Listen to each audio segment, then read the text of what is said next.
Hello everyone and welcome back. Today I have a tutorial for you all on how to do pin curls with Dyson Airwrap, so let's get started.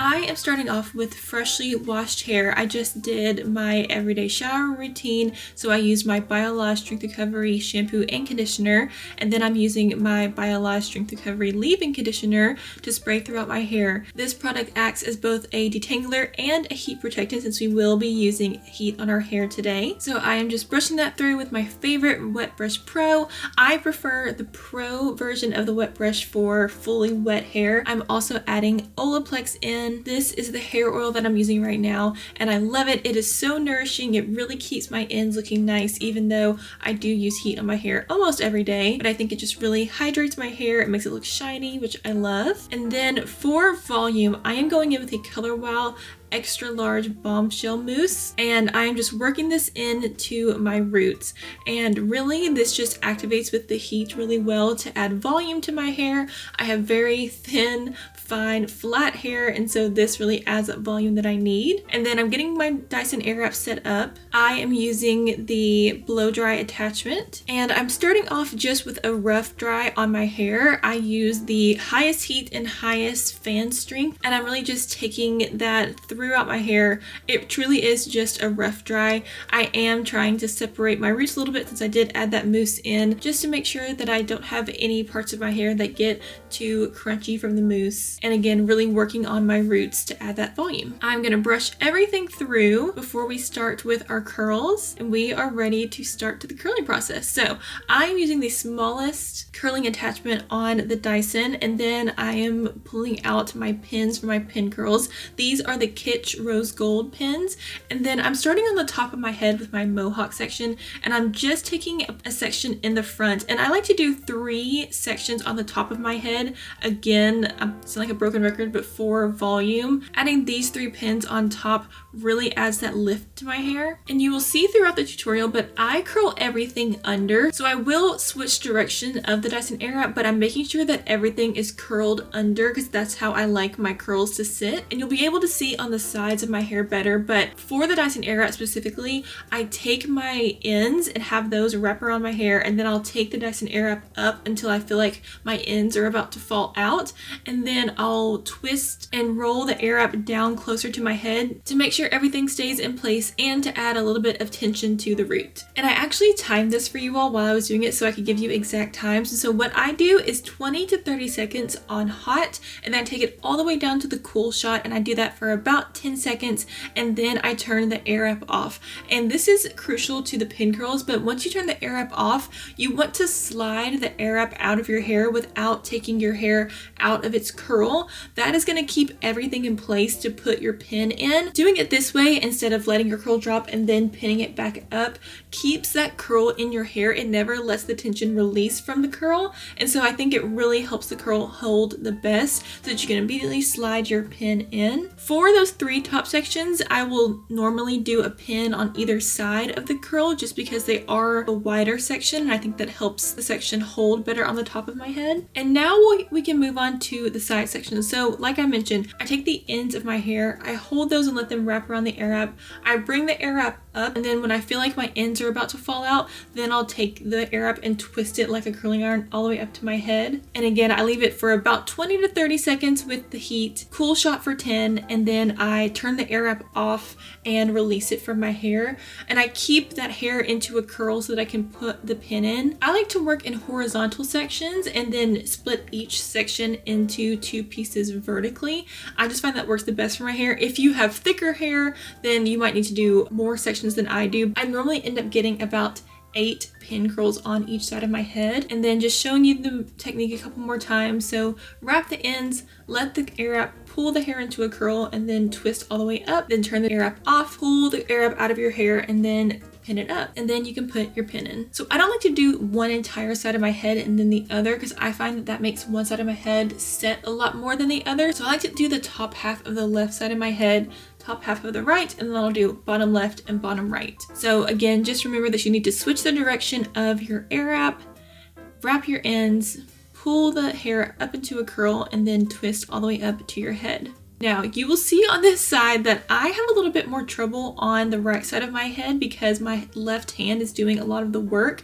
And I don't know why that is such a struggle for me, but sometimes I will have some issues with the pin, like on this one right here. You can see right here where I didn't get the pin quite through the center of that curl. So I had to let the curl drop, and then I do your traditional pin curl, like pinning it all the way up to my head. And all you have to do for that is just make a little loop at the ends of your hair. And then you're going to take 2 fingers in and you just roll your fingers up, and that will help your hair roll up into the pin curl and you can redo it. And this works totally fine if you mess up a curl. Even though it does take the tension out just a tiny little bit, it still will look nice if you mess it up once or twice. And then just working through the rest of my hair on this side as well. I also wanted to mention that you can 100% do this with a curling iron. I wanted to do an air wrap tutorial over this one because I just recently got my air wrap and I've been learning more how to use it. But if you don't have anything like an air wrap or a shark or any sort of air wrap dupe, you can 100% do this with a curling iron. So you would just do the same motion of curling everything under with a curling iron and then taking your curling iron out of your hair, leaving it in that curl and then pinning it up. So I'm just finishing the top half of this side of my head, and then I will switch over to the other side again.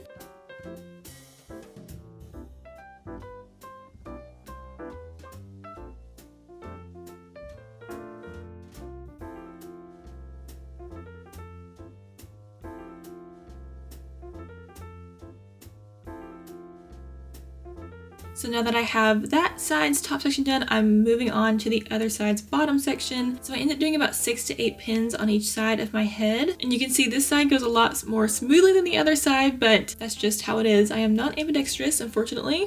So if you have that same problem, just know you are not alone. I also struggle with one side of my head more than the other. And just showing you that technique a few more times.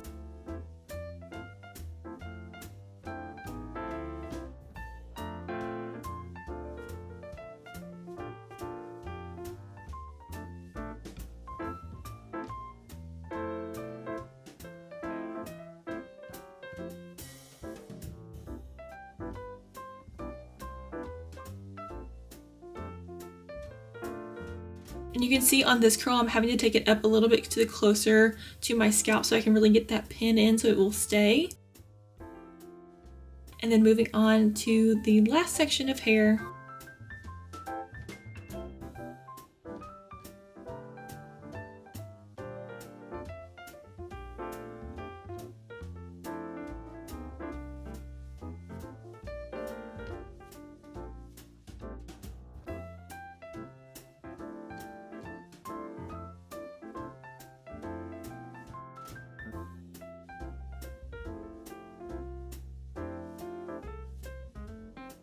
And pinning that last section up as well, and we are all completed with our pins. So I like to take a little bit of L'Oreal Elnet hairspray and just do a quick little spritz over my hair, and I'm telling you right here that I am gonna go let these set, but don't worry, I'll be back. We are going to wait 30 minutes to an hour to let all of our curls set, and we'll be back. Okay, an hour later, I have made a matcha like I'm showing you, and it is time to take our pin curls out, which is the most fun part because you just get to see all of your hard work pay off to these big, beautiful, bouncy curls. I did want to mention that you want to be careful taking the pins out of your hair if you have finer hair. I can find that even though these kitsch pins are very nice quality, they can still catch on my hair if I have put the pins in a little sideways or something. So just be careful with that you don't pull out your hair. But if you just take your time with it, it will normally be fine. So I'm taking out those top sections as well. And the one on the very top, I will take out and split into my part just to make sure that my part is right. And I fully realize that I am looking like an absolute poodle at this moment, but don't you worry. We are going to brush these out.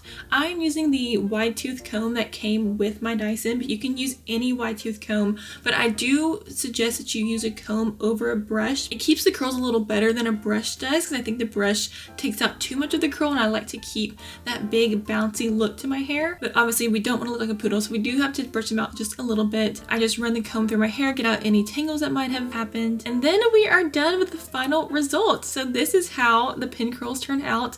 I think it's so pretty. It's very old Hollywood. It's very bouncy, very voluminous.